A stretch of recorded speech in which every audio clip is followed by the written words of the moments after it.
जय जगन्नाथ सांग मैंने जगन्नाथ भक्ति कथार तृतीय अध्याय को आपण स्वागत।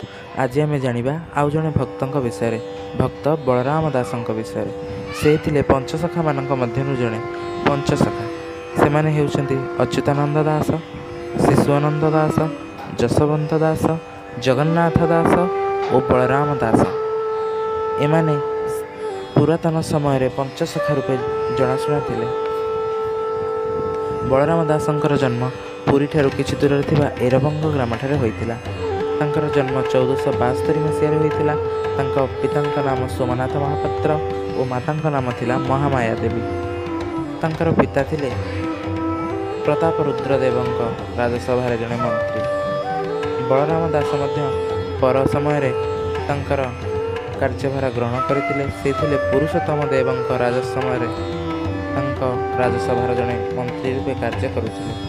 किंतु परे श्री चैतन्य महाप्रभु संस्पर्श रे आसी से निज राजकार्य छाड़ी जगन्नाथ भक्ति निजको हजई देथिले। परे परे से तांकर कला निपुणतार प्रदर्शनी देखाइथिले। से रचना करथिले लक्ष्मी पुराण, जहाँ एवं माणबसा गुरुवार घरे घरे पढ़ा जाउछि। ओ द्वितीयटी है तांकर दांडी रामायण। बलराम दास संस्कृत और ओडिया उभय निपुण थिले। तेणु से संस्कृत रामायण को ओडिया भाषा रे अनुवाद करथिले, जार नाम थिला जगमोहन रामायण बा दानकर कथा।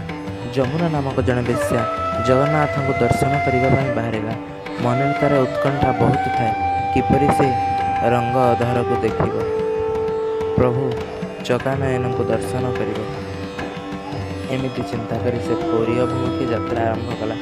जेतेबेले जाई से सिंहद्वार निकट में पहुँची सबु पंडा पढ़ियारी मैंने ताको अटकैबा लगिले। कहले, तो भली जड़े बेश्या जदि पुरी मंदिर को प्रवेश करिब तेबे राजा कौन आमको रखिबे?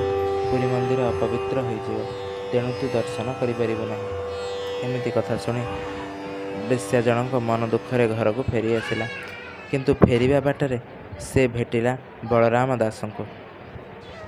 बलराम दास मध्य तरतर होई पुरी जाउथिले। से बेश्याटीर रूप यौवन में मुग्ध हो जाए जगन्नाथ कथा भूलीगले और बेश्या पछे पछे तार घर को चलीगले। एक कथा पहुँचला सोमनाथ महापात्र निकट में। से जेतेबेले जानिबा को पाइले जे तांको पुओ बेश्यालय को जाइछि, से मध्य सेटाको चलिले तांको पुओ को मोकळे आनिबा पई।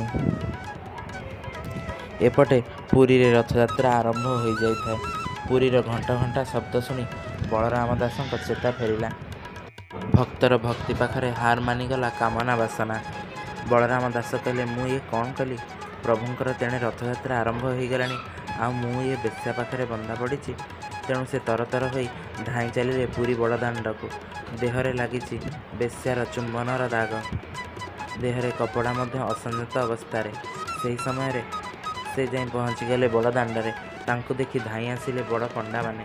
कहले, तुमे एपरि अपरिष्कार अशौच होई आसिछ, तुमे किपरि भावे रथ टाणिब?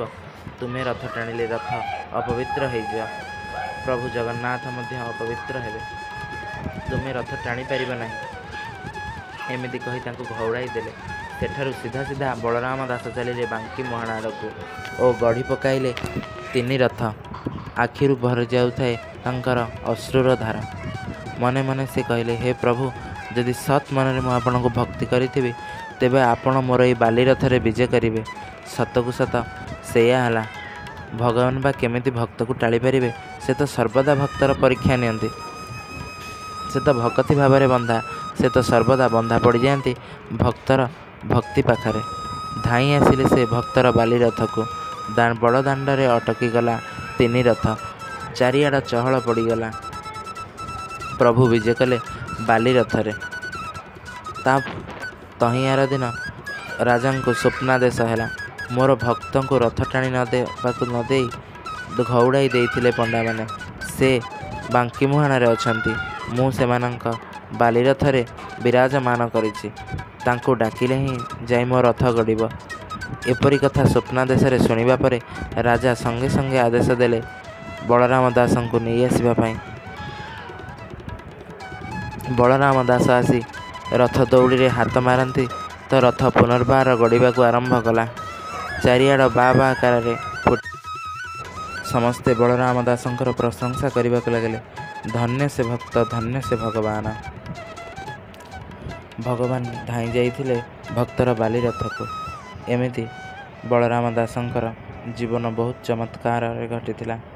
ସେ ଶିଶୁବେଳୁ ହିଁ ତାଙ୍କର ଚମତ୍କାରତା ଦେଖାଇବା ଆରମ୍ଭ କରିଦେଇଥିଲେ। ସେ ଛୋଟବେଳେ ଶୋଇଥିବା ସମୟରେ ତାଙ୍କର ମଥା ଉପରେ ଏକ ନାଗସାପ ତାଙ୍କୁ ଛାଇ ପ୍ରଦାନ କରୁଥିଲା। ଅକ୍ଷୟ ତୃତୀୟା ପର୍ବର ସୂତ୍ରଧର ହେଉଛନ୍ତି ସିଏ। ଏବେ ଘରେ ଘରେ ପାଳନ ହେଉଥିବା ଅକ୍ଷୟ ତୃତୀୟା ସେ ହିଁ ଆରମ୍ଭ କରିଥିଲେ। ଅକ୍ଷୟ ତୃତୀୟା ଭୂଦେବୀ ଓ ଧନଦେବୀ ଉଭୟଙ୍କର ପୂଜା। ଭିଡ଼ିଓଟି ଭଲ ଲାଗିଥିଲେ ଲାଇକ୍ ଓ ସେୟାର କରିବାକୁ ଭୁଲନ୍ତୁ ନାହିଁ ଓ ମୋ ଚ୍ୟାନେଲଟିକୁ ମଧ୍ୟ ସବସ୍କ୍ରାଇବ୍ କରନ୍ତୁ। ଭକ୍ତିରେ କୁହନ୍ତୁ ଜୟ ଜଗନ୍ନାଥ, ଜୟ ଜଗନ୍ନାଥ।